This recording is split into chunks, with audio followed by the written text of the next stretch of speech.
விஜயோட அப்பா வந்து சந்திரசேகர் இன்னைக்கு ஒரு அறிக்கை கொடுத்துருக்காரு. தாவேகோட அழைப்புக்கு வந்து காங்கிரஸ் ஏற்றுக்கொண்டால் பவர் இல்லாத காங்கிரஸ்க்கு வந்து பவர் கிடைக்கும் அப்படின்னு இருக்காரு. ஏன் கரண்ட் ஆபீஸா வச்சுக்கிறாங்க? பவர் இல்லாத காங்கிரஸ்க்கு பவர் கொடுக்குற அளவுக்கு இவர்கிட்ட பவர் இருக்கா என்ன? அதான் நான் கேட்குறேன். மின்னேற்று நிலையம் ஏதாவது வச்சுக்கிறாங்களா? ஜென்ரேட்டர் ஏதாவது வச்சு வாடா பவர் கொடுக்குறாங்க. உனக்கே பவர் கிடைக்குதா? இன்னும் ஆலோசனை கூட்டமே நடத்தி முடியல. இவங்க வந்து பவர் கொடுக்குறாங்க. இவரை வந்து விஜய் உஷாராக ஒதுக்கி வச்சிட்டாப்புல. இல்லாட்டி இவர் இஷ்டத்துக்கு நேரமாக பேசுவார். விஜய் முட்டு சந்து கூட்டு போந்தா இவர் பெரிய ஆள் தான்.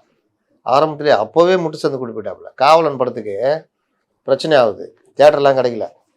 அப்போ போய் பார்க்குறாங்க அன்றைய அந்த இவங்க ஜெயலலிதா போய் பார்க்குறாங்க. அப்போ எதிர்கட்சி தலைவர் உடனே அவங்க நான் இது பண்ணுறேன் பார்த்துக்கலான்னு சொல்லிட்டு அறிக்கை விட்றாங்க.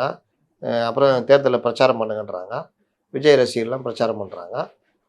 அன்னைக்கு 2011 ஜெயிச்சதுக்கு விஜயகாந்தோ ஏடிஎம்கே கூட்டணி, மற்ற எதிர்கட்சிகள் கூட்டணி, இவங்க நடத்தின ஆட்சி லட்சணம் எல்லாம் சேர்ந்து தான் பெருவெற்றி. இவங்களும் அங்கங்கே பண்ணியிருக்காங்க. இப்போ எப்படி இருக்கிறாங்களே அப்போ எப்படி இருந்திருப்பாங்க? ஆமாம். இதில் எல்லாம் முடிஞ்சனவர் யார்? நாங்கள் அணில்களாக உதவினோம். அன்னைக்கு வந்த பேர் தான் அணில். நாங்கள் அணில்களாக உதவினோம்.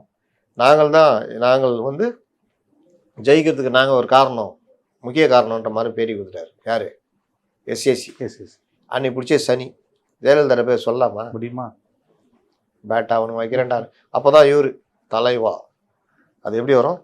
ஸ்டில்லு ஏதோ ஒன்று இப்படி உக்காந்துருப்பார். இப்படி உக்காந்துட்டு டைம் டு லீடு, தலைமையாக இருக்கிற நேரம் வந்துச்சுன்னு ஏற்ப வா தூக்கு அதை அப்படின்னு போட்டு வரணும்னா இன்னும் ஞாபகதா அந்த அவர் நின்று பேசுவார். பேச வச்சு யாருன்னு காமிச்சு அனுப்பிச்சி விட்டாங்க. அப்படி பெரிய முட்டு சந்து கூட்டு போனவர் தான் இந்த எஸ்ஏ சந்திரசேகர். நல்ல வேலை இவர் ஆரம்பத்திலே உஷாராக கட் பண்ணி விட்டாப்புல.